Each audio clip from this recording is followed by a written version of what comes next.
آپ نے کہا تسبحون فی دبر کل صلاۃ 33 وتحمدون 33 وتکبرون 33، کہ تم ہر نماز کے بعد 33 دفعہ سبحان اللہ کہا کرو، تسبحون، وتحمدون، اور تم ہر نماز کے بعد 33 ٹائمز الحمدللہ کہا کرو، اور ہر نماز کے بعد وتکبرون، تم ہر نماز کے بعد 33 ٹائمز اللہ اکبر کہا کرو، تم آگے بڑھ جاؤ گے ان لوگوں میں سے۔ اب کیا ہوا کہ جب انہوں نے وہ کام کرنا شروع کیا تو پھر جو امیر صحابہ تھے انہوں نے نوٹس کیا، انہوں نے وہ کام کرنا شروع کر دیا۔ پھر اللہ کے نبی کے پاس آ گئے صحابہ کہ رسول اللہ وہ بھی کرنا شروع ہو گئے، اب ہم کیا کریں؟ آپ نے کہا ذالک فضل اللہ یؤتیہ من یشاء، یہ اللہ کا فضل ہے، وہ جس کو عطا کرنا چاہے کر دے۔ You see, their worries were different than us. اور قرآن ایسے لوگوں کو ڈسکرائب کرتا ہے انہم کانوا یسارعون فی الخیرات ویدعوننا رغبا ورہبا وکانوا لنا خاشعین، یہ وہ لوگ تھے جو آپس میں نیک اعمال میں اور دعاؤں میں کمپٹیشن کیا کرتے تھے، یعنی ایک دوسرے آگے بڑھا کرتے تھے، اور ہماری طرف بڑے ہمبلی سبمٹ کرنے والے تھے ہمارے حکم کے سامنے۔ دو جو بڑے بڑے جائنٹس ہیں ابو بکر عمر رضی اللہ عنہ، یعنی یہ دو وہ لوگ ہیں جن کی زندگی کو میں سمجھتا ہوں سب سے پہلے پڑھنا چاہیے، اور ڈیٹیل میں پڑھنا چاہیے، اور مہینوں لگا کے پڑھنا چاہیے۔ ابو بکر اور عمر، ان جیسا کوئی نہیں ہے امت میں۔ عمر بن خطاب کہتے ہیں کہ میں امید کرتا ہوں کہ میں ابو بکر صدیق سے آگے نکل جاؤں نیک اعمال میں، اور میں نے ہمیشہ یہ ہوپ کی ہے۔ ایک دن اللہ کے نبی صلی اللہ علیہ وسلم نے اپرچونٹی دی اور کہا کہ فلاں فلاں بیٹل کے لیے، جنگ کے لیے مال لے کے آؤ، تو عمر بن خطاب نے کہا کہ آج وہ دن ہے کہ میں اپنے گھر کا آدھا مال لے جاؤں گا، تو آئی تھنک آج میں ابو بکر سے آگے نکل جاؤں گا۔ تو جب عمر بن خطاب آئے تو آدھا مال لے کے گھر کا، فار ایگزامپل اگر وائف کی 2 بینگلز ہیں تو 1 لے آئے، اگر 2 بیڈز ہیں تو 1 بیڈ لے آئے، یعنی ہر چیز میں ڈویژن۔ تو پوچھا عمر بن خطاب سے کیا لے کے آئے، انہوں نے کہا رسول اللہ گھر کا آدھا مال لے کے آ گیا ہوں۔ اور جب وہ بکر صدیق آئے تو پوچھا کیا لے کے آئے ہو، تو انہوں نے کہا رسول اللہ یہ سب لے کے آیا ہوں، اور انفیکٹ کیا چھوڑ کے آئے ہو، تو کہتے ہیں ترکت اللہم اللہ و رسولہ، میں اللہ اس کے نبی چھوڑ کے آیا ہوں اور کچھ بھی نہیں چھوڑ کے آیا۔ تو عمر بن خطاب کہتے ہیں کہ واللہ I will never compete with Abu Bakr in anything again، آج کے بعد میں ابو بکر سے کبھی مقابلہ نہیں کروں گا۔ یوسی ان کے مقابلے کیسے تھے؟ احد کے مقام پہ اللہ کے نبی نے اپنی سوڈ اٹھائی اور کہا کہ کون ہے جو اس کا حق ادا کرے گا؟ ابو دجانہ رضی اللہ عنہ کھڑے ہوئے، ما حق ہو یا رسول اللہ، اس کا حق کیا ہے یا رسول اللہ صلی اللہ علیہ وسلم؟ تو رسول اللہ صلی اللہ علیہ وسلم نے کہا کہ اللہ تضرب به مسلما ولا تفر به من عدو، مسلمان کو اس سے ہٹ نہیں کرنا اور دشمن سے نہیں بھاگنا، یہ اس کا حق ہے۔ تو ابو دجانہ فوراً سے آگے بڑھے اور اللہ کے نبی سے وہ سوڈ لے لی، اور red بینڈنا which is a sign of death and blood اپنے سر پہ باندھا کہ میں موت کی بیعت کر رہا ہوں آپ سے، اور پھر آگے بڑھتے چلے گئے۔ جب جنگ شروع ہوئی کفار کی گردنوں کو سٹرائک کیا حتیٰ کہ یہ جو سوڈ تھی وہ بینڈ ہو گئی۔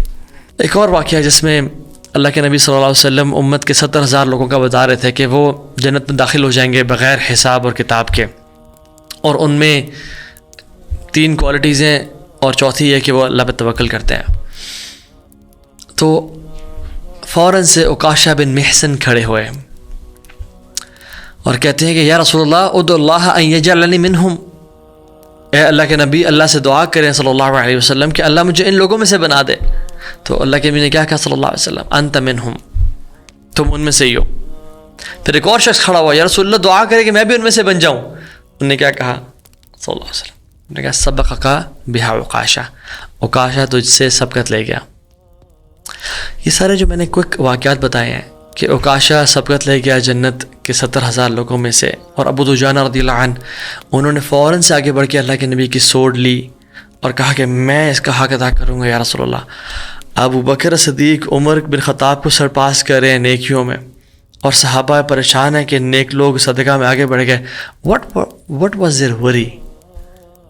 ان کی آپس میں کمپٹیشن نہیں تھا کہ میرے پاس فلاں نے گاڑی اپ گریڈ کر لی ہے تو میرے پاس یہ اپ گریڈیشن ہو جائے، یا فلاں نے فلاں چیز لے لی ہے تو اب میرے پاس، یا فلاں نے اپنا گھر اس جگہ پہ بنا لی ہے، آئی تھنک مجھے بھی ابھی کنٹری سائڈ سے مین سٹی میں آنا چاہیے، یا مجھے شہر کے دور سے شہر کی مین جگہ پہ آنا چاہیے، یا فلاں کے بچے وہاں پڑھیں اسکول میں، بیکن ہاؤس میں، فرابلز میں، ایکس وائی زی جگہوں پہ، تو میرے بچے بھی وہاں جانے چاہیے. their competition, their worry was completely different. Allah Akbar.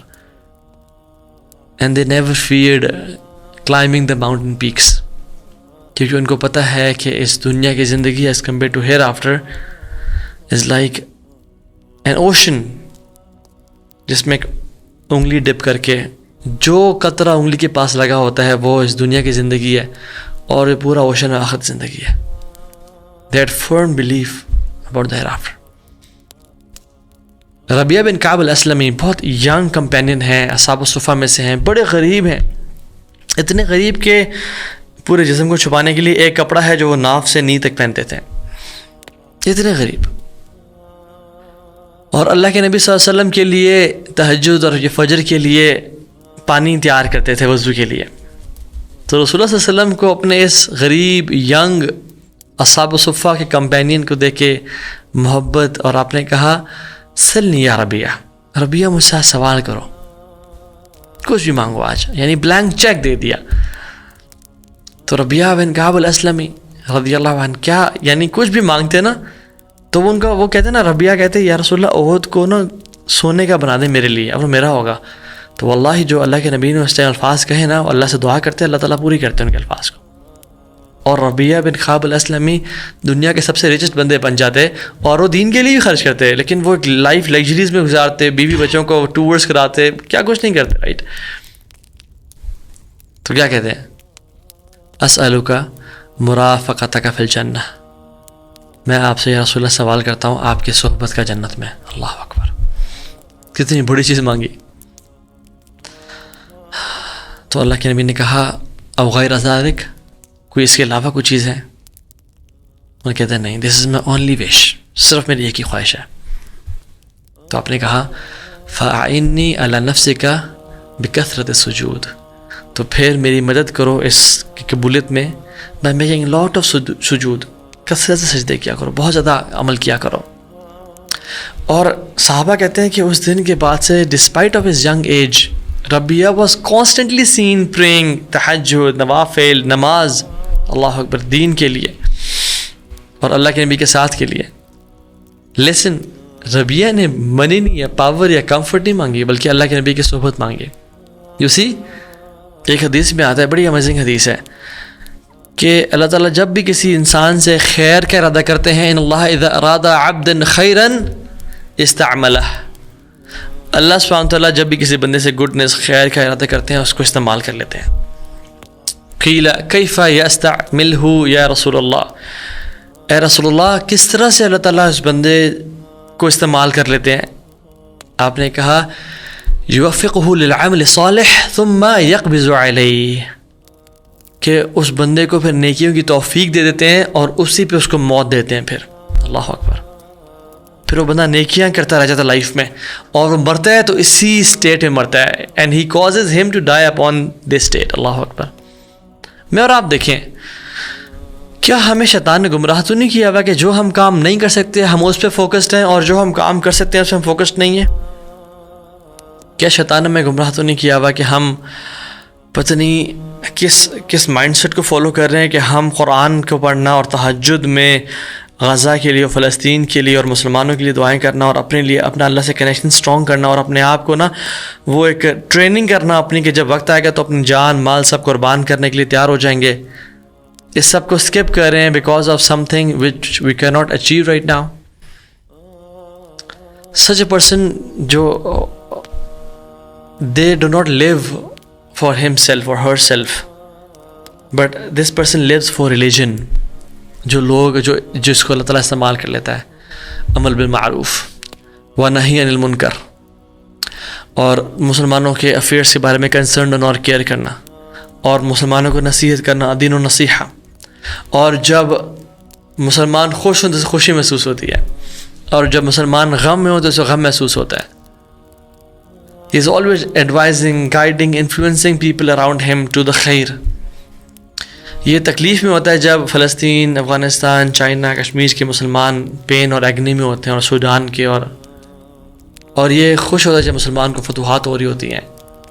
And he is always سین خیر کام کرتے ہوئے. اور جب گناہ پھیل رہے ہوں اس کا دل غمگین ہوتا ہے اور اس کی آنکھوں سے آنسو نکلتے ہیں، اور یہ چاہتا ہے کہ ہر کوئی اللہ کی نافرمانی سے بچ جائے اور ہر کوئی جنت میں چلا جائے. A true believer does not live a selfish life. He carries the pain of ummah in his heart, اور پھر وہ اس کے لیے strive اور struggle کرتا ہے. سب سے پہلا حق جو اللہ کے ساتھ ہے وہ اس کو ادا کرتا ہے، اور پھر جو امت کے لیے خیر خواہی کا ہے وہ بندوبست کرتا ہے.